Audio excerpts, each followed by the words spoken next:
జగన్ పాలన, న్యాయవాదుల స్పందన. నిజానికి న్యాయ వ్యవస్థలో చాలా కీలకమైన వారు జడ్జెస్ అంటాం, కానీ వారికన్నా కూడా న్యాయవాదులే ముఖ్యమైన వారు. పూర్వం మనకి పంచాయతీలు గ్రామ సభలే జరిగాయి. సరే, ఆ రోజుల్లో అంటే వేరు, కానీ ఈ రోజుకి వచ్చేటప్పటికి న్యాయవాదులు చాలా కీలకమైన పాత్ర పోషిస్తున్నారు. వరకు చెప్పాలంటే ఆంధ్రప్రదేశ్ కాదండి, ఇండియాలో ఉన్నంత మంది న్యాయవాదులు ప్రపంచంలో మరే దేశంలో కూడా లేరు. వీరిలో కొందరైతే అద్భుతమైన జ్యూరిస్టులుగా మారారు. మనం అనుకుంటాం రాజ్యాంగ రచన చేసింది ఎవరు అంటే బిఆర్ అంబేద్కర్ అని చెప్పి అనుకుంటాం, కానీ దానికన్నా ముందు భారతదేశానికి డ్రాఫ్ట్ ఇచ్చింది డాక్టర్ బిఎన్ రావు గారు, బెనకల్ శ్యామరావు గారు. ఆయన అంతర్జాతీయ న్యాయస్థానానికి సంబంధించిన న్యాయమూర్తిగా కూడా పనిచేశారు. అటువంటి ఘనకీర్తి భారతదేశానికి, అటువంటి ఘనకీర్తి న్యాయ వ్యవస్థకు, న్యాయవాదులకు కూడా ఉందనే ఉద్దేశంతో వారి అమూల్యమైన అభిప్రాయాలు మనం తెలుసుకోవాలని చెప్పి ఈ కార్యక్రమాన్ని నిర్వహిస్తూ, ఈ సందర్భంగా ఈ జగన్ పాలనకు సంబంధించి నిజానికి మనందరికీ తెలిసిందే, దాదాపు 2 సంవత్సరాల పాటు కరోనాతో ప్రపంచం అల్లకల్లోలమైంది, అట్టుడికిపోయింది. లాక్డౌన్లు బహుశా ఈ మానవాళి చరిత్రలో కనీవిని ఎరుగని రీతిలో లాక్డౌన్లు జరిగాయి. కనీసం ఒక చీమను కూడా బయటికి రాని కానీ చేశారు అట్లా. అంటే అటువంటి ప్యారలైజ్ అయిపోయిన ఆర్థిక వ్యవస్థను తిరిగి రివైవ్ చేయడానికి చాలా రాష్ట్రాలు, చాలా దేశాలు ప్రయత్నించినాయి, కానీ ప్రపంచంలో సక్సెస్ అయింది మాత్రం మన స్టేట్కి వచ్చేటప్పటికి ఆంధ్రప్రదేశ్, ప్రపంచ దేశాలకు వచ్చేటప్పటికి ఇండియా. ఎందుకు ఈ మాట చెప్తున్నానంటే, ఈ రోజున ఈ కోవిడ్ కారణంగా ఇంత నష్టపోయినప్పటికీ కూడా ప్రపంచంలో అత్యధిక వృద్ధి రేటును సాధించిన దేశం భారతదేశం. అది సుమారుగా 8.5% ఉందండి. అది ఒక అచీవ్మెంట్ అయితే, మన భారతదేశంలో అత్యధికంగా జిఎస్డిపి అంటే gross state domestic production, GSDP, అది దానిలో అత్యధిక వృద్ధి రేటును సాధించిన రాష్ట్రం ఏదైనా ఉందంటే అది ఆంధ్రప్రదేశ్. ఇది నిజంగా మనందరం గర్వించాలండి. ఇదే వార్త నిన్న టైమ్స్ ఆఫ్ ఇండియాలో వచ్చింది, మీరు మనం చూసుకోవచ్చు. అక్కడ ఆంధ్రప్రదేశ్ 2023-24 సంవత్సరానికి సుమారుగా 17% వృద్ధి రేటును సాధించింది. ఇది it is unparalleled to AP history. గతంలో ఎప్పుడు ఇలా జరగలేదు. ఇది అతిశయోక్తి కాదు. అతిశయోక్తి కాదని చెప్పడానికి ఏంటంటే దానికి సంబంధించిన నివేదికలు ఉన్నాయి. ఆర్బీఐ నివేదికలు, సోషియో ఎకనామిక్ నివేదికలు, అలాగే మీకు నీతి ఆయోగ్ నివేదికలు, ఇవన్నీ ఉన్నాయి. అయితే ఇక్కడ జరుగుతుంది ఏంటంటే, ఒక వర్గం మీడియా, కొన్ని రాజకీయ పార్టీలు చెవిలో జోరీగల్లాగా మారాయి. యాజ్ ఏ పాత్రికేయుడిగా ఇటువంటి పరిణామాన్ని నేను ఎప్పుడు చూడలేదు. నాకు 38 years ఎక్స్పీరియన్స్ ఇన్ జర్నలిజం, కానీ మీడియా ఇంత బయాసుడిగా, ఇంత ఘోరంగా, ఒక రకంగా చెప్పాలంటే ఇంత నేరమయంగా ఎప్పుడూ మారలేదు. మంచిని ముంచేస్తుంది, మంచిని భూస్థాపితం చేసి అవాస్తవాలను మాత్రమే ప్రచారం చేస్తూ వస్తోంది. దీన్ని మనం సహించాము అంటే ప్రజా తీర్పుకు అర్థం ఉండదు. ప్రజలు ఏమిటంటే ఒక మంచి పాలన మేము ఎంజాయ్ చేస్తున్నాము అని చెప్పి భావిస్తున్న తరుణంలో ఈ అవాస్తవాలన్నీ కూడా రాజ్యమేలి వారి మైండ్స్ను పొల్యూట్ చేయటం ద్వారా ప్రజా తీర్పుకు భంగం కలిగే ప్రమాదం ఉంటుందని చెప్పి మనం భావించాలి. అటువంటి ప్రజా తీర్పుకు భంగం కలిగించకుండా వాస్తవం ఏదో చెప్పవలసిన బాధ్యత పత్రికా రంగం మీద కన్నా కూడా న్యాయం కోసం వాదించే న్యాయవాదుల మీద ఎక్కువగా ఉంటుంది. కాబట్టి ఆ గురుతర బాధ్యతను మీరు కూడా తీసుకున్నందుకు సంతోషంగా ఉందని చెబుతూ, ఇక్కడ న్యాయ వ్యవస్థ అలాగే ఎగ్జిక్యూటివ్ దీనికి సంబంధించి జరుగుతుంది ఏంటంటే, కారణాలు ఏమైనప్పటికీ కూడా న్యాయ వ్యవస్థలోని కొందరు వ్యక్తులు కక్షగట్టినట్టుగా జగన్మోహన్ రెడ్డి గారి ప్రభుత్వం మీద వ్యవహరించారు. కేసులతో సంబంధం లేకపోయినా వారు దానికి సంబంధించి ఆయన మీద కామెంట్స్ చేశారు. ప్రభుత్వాన్ని కించపరిచే విధంగా వారు వ్యవహరించారు. ప్రభుత్వాన్ని కించపరిచే అధికారం ఎవరికి ఉండకూడదు. ఎందుకంటే ఆ ప్రభుత్వాన్ని గద్దెనెక్కించింది ప్రజలే అంతిమ నిర్ణేతలు. ఈ అంతిమ నిర్ణేతల నిర్ణయాన్ని కోర్టులు తప్పుపట్టినా, అంటే ప్రజలు ఇచ్చిన తీర్పును కోర్టులు తప్పుపట్టినా అది తప్పే అన్నది నా భావన. ఎందుకంటే ఈ పరిపాలనా వ్యవహారాలకు సంబంధించి ఈ ప్రభుత్వం ఏదైనా ఒక నిర్ణయం తీసుకుంటే దానిలో ఒక ఇల్లీగాలిటీ ఉంటే తప్ప ఆ నిర్ణయాన్ని ప్రశ్నించజాలవు. ప్రశ్నించకూడదు అని సుప్రీంకోర్టు తీర్పులు కూడా ఉన్నాయి. కానీ అటువంటి తీర్పులను సైతం కాలరాసి కక్షగట్టినట్టుగా ప్రభుత్వం చేస్తున్న ప్రతి పనికి కూడా అడ్డు తగులుతూ ఈ ప్రభుత్వానికి కొన్ని వ్యవస్థలు కొంతమంది వ్యక్తులు గుదిబండల్లాగా మారారు. ఇది ఖచ్చితంగా గర్హనీయమైన విషయమే, ఖండించదగ్గ విషయమే. మీకు ఫర్ ఎగ్జాంపుల్ చెప్తాను. మీకు ఒక న్యాయవాదిగా ఆంధ్రప్రదేశ్లో పనిచేసిన జస్టిస్ రాకేష్ కుమార్ గారు, ఆయన ఏమిటండి, ఆయన వెళ్ళిపోయే ముందు అంటే తన పదవీ విరమణ చేసి ఆఖరి వెళ్ళిపోయే ముందు ఆ కేసుతో సంబంధం లేకపోయినప్పటికీ కూడా కామెంట్స్ పాస్ చేశాడు. ఆయన మీకు కామెంట్స్ పాస్ చేయడం ఎందుకంటే మీరు చేస్తే దాన్ని తీర్పులు ఇవ్వండి. మీరు ఒక తీర్పు ఇస్తే దాంట్లో ఇవ్వండి, లేదా ఒక రూలింగ్ ఇవ్వండి. కామెంట్స్ పాస్ చేయడం ఏంటి? ఆ కామెంట్స్ కూడా రాష్ట్ర ప్రభుత్వంలో కొంతమంది న్యాయ వ్యవస్థను బ్లాక్మెయిల్ చేస్తున్నారంట. మీ దగ్గర ఆధారం ఉంటే యాక్షన్ తీసుకోండి.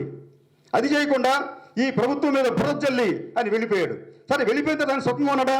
ఆయన తర్వాత ఒక ట్రిబ్యునల్లో ఒక మెంబర్గా ఉంటూ కొన్ని అవకతవకలు పాల్పడంతో సుప్రీంకోర్టు ఆదేశాలతో ఆయన బలవంతంగా బయటకు వచ్చాడు. ఆయన మరొక ఆయన భట్టు దేవానంద్ గారు, వారు కూడా ఎందుకో కానీ ఈ ముఖ్యమంత్రి ఈ ప్రభుత్వం మీద ఈసడింపుగా వ్యాఖ్యలు చేయటం, తర్వాత పరిపాలనా వ్యవహారాల్లో జోక్యం చేసుకోవడంతో ఈ తప్పు పట్టింది. ఎవరు మన కాదండి, సుప్రీంకోర్టే తప్పు పట్టింది, హైకోర్టే తప్పు పట్టింది. దాని మీద ఏంటి ఇటువంటి ఆర్డర్లు మీరు పాస్ చేస్తారా? అసలు మీ గురించి మీరు ఏమనుకుంటున్నారు అని సుప్రీంకోర్టు, హైకోర్టు ప్రధాన న్యాయమూర్తులు తప్పు పట్టారు అంటే వారు ఎంత కక్షపూర్తంగా వ్యవహరిస్తున్నారో మనం అర్థం చేసుకోవచ్చు. ఇది ఒక అంశం అయితే సరే, దీనికి సంబంధించి జగన్మోహన్ రెడ్డి గారు చాలా ధైర్యంగా ఇది ఓపెన్ లెటర్ రాశారు. ఆయన ఆ లెటర్ ఏంటంటే దాని సారాంశం ఏంటంటే, కొంతమంది న్యాయ వ్యవస్థలను కొంతమంది పెద్దలు నా ప్రభుత్వాన్ని అస్థిరత్వం పాలు చేసే ప్రయత్నం చేస్తున్నారు, కొంతమంది అవినీతి పనులకు పాల్పడ్డారు అని చెప్పి ఆయన సుప్రీంకోర్టుకు లేఖ రాయడమే కాకుండా ఆధారాలు సమర్పించారు. ఇలా గట్స్ ఉన్న నాయకుడు ఎవరైనా ఉన్నారండి? ఎవరు నిజంగా మనం ఏంటంటే సుప్రీంకోర్టు, హైకోర్టు అంటే భయపడతాం మనం. కానీ అటువంటి హైకోర్టు, సుప్రీంకోర్టుకు సంబంధించి ఇటువంటి లేఖలు రాసిన ఒక వ్యక్తి జగన్మోహన్ రెడ్డి గారు. సరే, దానికి సంబంధించి సుప్రీంకోర్టు వారు ఇన్ సెషన్ అంటే తలుపులు వేసేసి ఆయన రాసిన ఫిర్యాదును పరిశీలించి ఈ ఫిర్యాదులో ఏమీ లేదని చెప్పి కొట్టిపడేశారు. అయితే ఇక్కడ కంటెన్షన్ ఏంటంటే, మీరు కొట్టిపడేస్తే పడేయండి, కానీ యాజ్ ఏ కామన్ సిటిజన్గా మాకున్న అభ్యంతరం ఏమిటంటే, మీరు ఏ ప్రాతిపదికన మీరు దాన్ని బుట్టదాఖలా చేశారు? మీరు ఎవరిని పిలిచారు? మీరు ఆ లేఖలో ఉన్న ఆధారాలు మీరు పరిశీలించారా?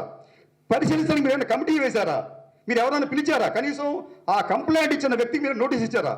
నోటీస్ వచ్చి మీరు దగ్గర నుండి ఆధారాలు సమర్పించమని అడిగారా? మీరు క్రాస్ చెక్ చేశారా? క్రాస్ ఎగ్జామిన్ చేశారా? ఏమీ చేయకుండా ఆంధ్రప్రదేశ్కు సంబంధించి ఒక ముఖ్యమంత్రి రాజ్యాంగబద్ధమైన పదవి అంటే ఒక హైకోర్టు న్యాయమూర్తితో లేకపోతే ఇంక సుప్రీంకోర్టు న్యాయమూర్తితో వాళ్ళందరూ కూడా చట్టబద్ధమైన పదవుల్లో ఉన్నవాళ్ళే. అటువంటి చట్టబద్ధమైన పదవిలో ఉన్న జగన్మోహన్ రెడ్డి గారు లేఖ రాస్తే మీరు మీ ఇష్టానుసారం క్లోజ్డ్ రూమ్లో కూర్చొని ఇన్సెషన్ అని చెప్పి ఈ లేఖలో ఏమీ లేదని చెప్పి మీరు కొట్టేస్తారా? అంటే మీరు ఎందుకు ఇట్లా చేస్తున్నారు? కనీసం దానికి సంబంధించి ఒక ట్రిబ్యునల్ వేయండి, ఒక ఇద్దరు ముగ్గురితో ఒక ధర్మాసనం వేయండి, ఎంక్వైరీ చేయమని చెప్పండి. చేసిన వ్యక్తి ఎవరు? ఆషామాషి వ్యక్తి కాదు. ఆధారాలు ఇచ్చామని చెప్పి అంటున్నాడు. ఆయన ఆరోపణలు ఎవరి మీద అండి? సుప్రీంకోర్టులో ఆనాడు 2వ స్థానంలో ఉన్న వ్యక్తి మీద. అంటే మీరు మీ ఇష్టానుసారం వ్యవహరిస్తారు, మిమ్మల్ని ఎవరు ప్రశ్నించకూడదు.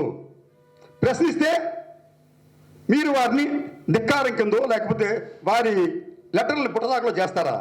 ఇది ఖచ్చితంగా ఆక్షేపణీయమైన వ్యవహారమే.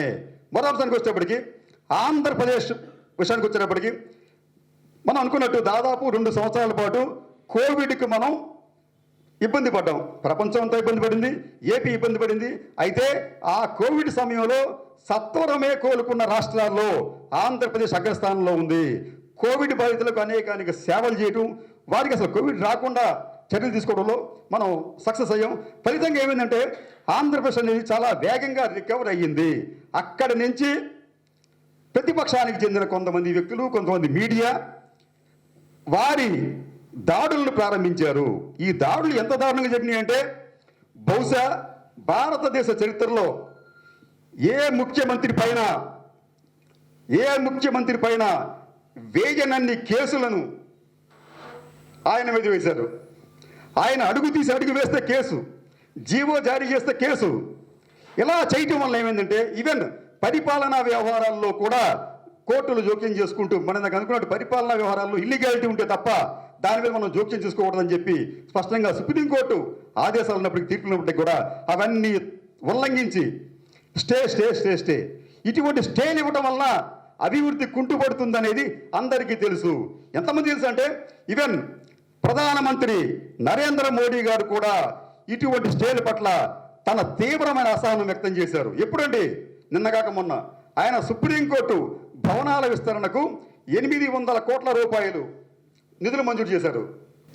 ఈ మంజూరు కూడా సుప్రీంకోర్టు ప్రధాన న్యాయమూర్తి ఇతర న్యాయమూర్తులు ఉన్న సమావేశంలో ఆయన మాట అన్నారు. ఆయన నేను మీ కాంప్లెక్స్ కోసం అని చెప్పి 800 కోట్లు ఇస్తున్నాను.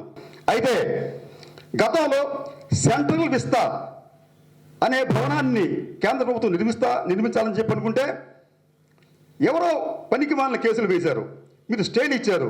ఫలితంగా ఆ వర్క్లో ఎనార్మస్ డిలే, అత్యంత జాప్యం జరిగింది అని చెప్పి ఆయన అంటూ, రేపు నేను ఇవ్వబోతున్న ఈ 800 కోట్ల రూపాయలతో మీరు పనులు ప్రారంభిస్తే ఎవరైనా కోర్టులో కేసులు వేస్తారేమో అనే భయాన్ని, ఆందోళనని ఆయన వ్యక్తం చేశారు.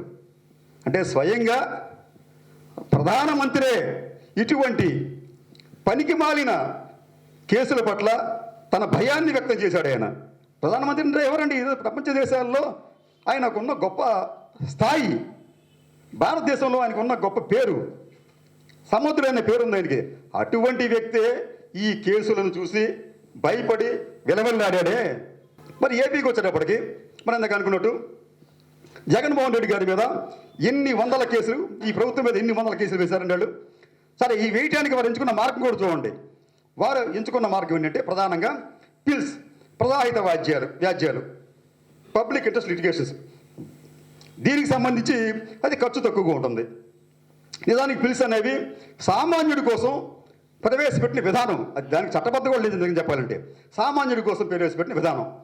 దానిని కొన్ని స్వార్థ శక్తులు తమ చేతుల్లోకి తీసుకొని దానిని దుర్వినియోగం చేసి ఈ ప్రభుత్వాన్ని ఇబ్బంది పెట్టే ప్రయత్నం చేశాయి. ఎంత ఇబ్బంది పెట్టాయి అంటే వారు ఒక ఫిల్ ఫ్యాక్టరీ, అంటే చంద్రబాబు నాయుడు గారు ఒక ఫిల్ ఫ్యాక్టరీ, అంటే ఫిల్స్ను వేయించే ఫ్యాక్టరీని ఆంధ్రప్రదేశ్లో స్థాపించాడు ఆయన. ఇది అతిశయోక్తి కాదండి. దానికి ఒక ఉదాహరణ నేను కూడా చెప్తాను మీకు. ఆయన అటువంటి ఫిల్ ఫ్యాక్టరీ తయారు చేయించి ఎవరైనా మీ ఇష్టం, ప్రభుత్వానికి సంబంధించి మీరు కేసులు వేస్తూ ఉండండి, దానికి సంబంధించి ఖర్చు అంతా మీరు చూస్తాం అని చెప్పి వారికి భరోసా ఇచ్చారు. ఫలితంగా ఫిల్ వ్యవస్థ అనేది ఆంధ్రప్రదేశ్లో అమ్ముడుపోయింది. ఫిల్ వ్యవస్థ అనేది అంటే ప్రజలను కాపాడవలసిన ఈ ప్రజాహిత వ్యాజ్యాలు అప్రజాహిత వ్యాజ్యాలుగా మారాయి. ప్రజలను కాపాడవలసిన వ్యాజ్యాలు అప్రజాహిత వ్యాజ్యాలుగా మారాయి. ఈ ప్రజాహిత వ్యాజ్యాలు వాణిజ్య వ్యాజ్యాలుగా మారాయి అని చెప్పి ఎందుకు చెప్తున్నానంటే, ఒకసారి నేను ఒక 3 years క్రితం హైదరాబాద్ నుంచి ఒక అడ్వకేట్ నాకు ఫోన్ చేశారు. ఆయన ఫోన్ చేసి, సార్ ఇది ఈ ప్రభుత్వం సంబంధించిన నిర్ణయం అది తప్పుగా ఉంది, అది మీ అసోసియేషన్ తరపున మీరు వేస్తే బాగుంటుంది అని చెప్పంటే, అది ఏంటని చెప్పి అడిగాను. ఏదో అమరావతికి సంబంధించి అని చెప్పాడు. నేను చెప్పాను, అట్లా మేము చెయ్యమండి, కానీ అసలు మీరు ఎందుకు నాకు ఫోన్ చేసి ఇట్లా అడుగుతున్నారు, నేను కావాలంటే నేనే వేస్తున్నారు కేసు అంటే, అట్లా కాదు సార్, ఇది పిల్లి అండి, ఇది అది దానికి అయ్యే ఖర్చు అంతా మేము చూస్తాం, తర్వాత మీకు కూడా మేము చూస్తాం అని చెప్పాడు. ఎవరు చెప్పించేదానికి దాని వెనకాల ఉన్న వ్యక్తి ఎవరు? ఇది అందరికీ తెలిసిందే. అంటే ఈ ఒక ఉద్యమ రూపంలో కేసులను, ప్రజాహిత వ్యాజ్యాలను వాడుకొని జగన్మోహన్ రెడ్డి ప్రభుత్వాన్ని అస్థిరపరిచే ఒక భయంకరమైన కొత్త కుట్రకు బహుశా ప్రపంచంలో ఎవరు ఇటువంటి ప్రయత్నం చేసి ఉండరండి. అటువంటి ప్రయత్నాన్ని ప్రతిపక్షంలో ఉన్నవారు విజయవంతంగా చేయడానికి ప్రయత్నించారు, కొంతవరకు సక్సెస్ అయ్యారు. కానీ ఇవన్నీ తట్టుకొని ఆంధ్రప్రదేశ్ ప్రభుత్వం తాను ఏం చేయాలనుకుంటుందో అది చేసుకుంటూ వెళుతూ ఈ ప్రజలకు ఒకవైపు అభివృద్ధిని, మరోవైపు సంక్షేమాన్ని కూడా ఇస్తూ భారతదేశంలో అభివృద్ధి సంక్షేమానికి ఆంధ్రప్రదేశ్ అనేది ఒక దిక్సూచిగా మారింది. ఎందుకు ఈ విషయం చెప్తున్నాడు మీకు ఇంత చెప్పినట్టు, ప్రస్తుతం ఇండియాలో హైయెస్ట్ గ్రోత్ రేట్ ఆంధ్రప్రదేశ్ది, లోయెస్ట్ అన్ఎంప్లాయ్మెంట్ ఇది కూడా ఆంధ్రప్రదేశ్ది 4.1% అంతేనండి. కానీ వాళ్ళు ఏం చెప్తారు, అక్కడ అసలు ఆంధ్రప్రదేశ్లో మీరు ఉద్యోగాలు ఇవ్వట్లేదు, ఉపాధి లేదు, తరలిపోతున్నారని చెప్పి అన్నారు. ఇది 4.1 నిరుద్యోగ శాతం అని చెప్పింది ఎవరండి? కేంద్ర ప్రభుత్వ ఏజెన్సీలు చెప్పాయి. కానీ మీరు దానిని సమాజ్ చేస్తారు, వాస్తవాల్ని అవాస్తవాలు ప్రచారం చేస్తారు. చేసుకుంటూ ఈ రాష్ట్రాన్ని నాశనం చేయడానికి ప్రజాహిత వ్యాజ్యాలను అలాగే కోర్టుల్లో కేసులను వేస్తూ ఈ జగన్ ప్రభుత్వాన్ని అస్తవ్యస్తం పాలు చేయడానికి ప్రయత్నిస్తున్నారు. నిజానికి ఇటువంటి ప్రయత్నాలు చేసేవారు ఆంధ్రప్రదేశ్కు నిజంగా చెప్పాలంటే ప్రజాకంటకులుగా, అభివృద్ధి నిరోధకులుగా మారారు. అయినప్పటికీ కూడా ఈ ప్రభుత్వం ముందుకు వెళుతూనే ఉంది. ఇటువంటి ప్రభుత్వం సంబంధించి వాస్తవాలు తెలియజేయవలసిన బాధ్యత మీడియాతో పాటు న్యాయవాదులపైనే ఉంది. ఈ ప్రభుత్వం తప్పు చేస్తే తప్పని చెప్పాలి, మంచి చేస్తే మంచిని చెప్పాలి. ఎవరైనా అకారణంగా ఈ ప్రభుత్వాన్ని కానీ ఈ నాయకుడిని కానీ ద్వేషిస్తే బాబోయ్ తప్పేది అట్లా చేయకూడదని చెప్పాలని చెప్పి కోరుకుంటూ ఈ అవకాశాన్ని కల్పించుకున్న మీ అందరికీ ధన్యవాదాలండి.